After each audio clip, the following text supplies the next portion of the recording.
The storm hit at the end of March in 2025, and it lasted 3 to 4 days. It was mass devastation. Tree limbs were falling everywhere. The sound was very eerie. Poles were snapping. Just heard this loud kaboom in the field behind my home, and all 78 poles from my takeoff pole to the end of the line pole had simultaneously went down. It was an unprecedented ice storm, caused damage to all of our infrastructure, both electric and fiber. Previous bad storm for us was a few hundred poles that we would have had to replace. This storm, we had to replace over 3,100 poles. About 4,000 miles of line were impacted by this. We had over 66,000 members that were without power, well, about 15,000 that were without TrueStream services. It was very widespread. Early on in the storm, we were really just trying to keep a tally of how many members we saw offline, and that number was growing faster than we could really keep track of. And we quickly realized that everything that we had done up to this point wasn't going to work, and we're like, we have to have something different. We knew we needed help. We knew that we had an established relationship with NRTC. They had been working with us on other aspects of our fiber deployment.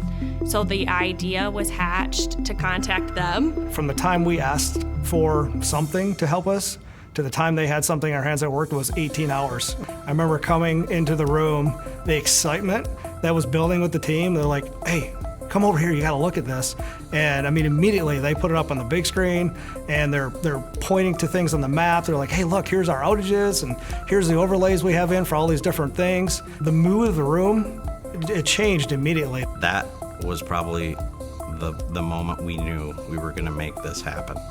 The software provided us the ability for field crews to take jobs in real time and push feedback into the job also in real time. So we would take the map, look at it, assign them a geographic area, and have them work through the outages that are shown on their iPad. We could show visually on the map and communicate it via iPad, smartphone, but it would show the work being completed, the materials that were used, and then at the end of that, it showed what we gained by completing that work.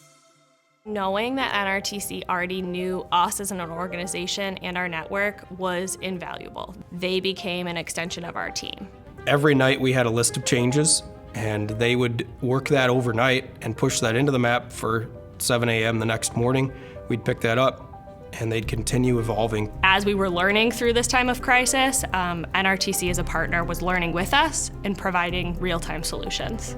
I didn't get the sense that our team needed a whole lot of training. They had been working with NRTC through this process. It was very similar to the field maps that we had used as part of the design process.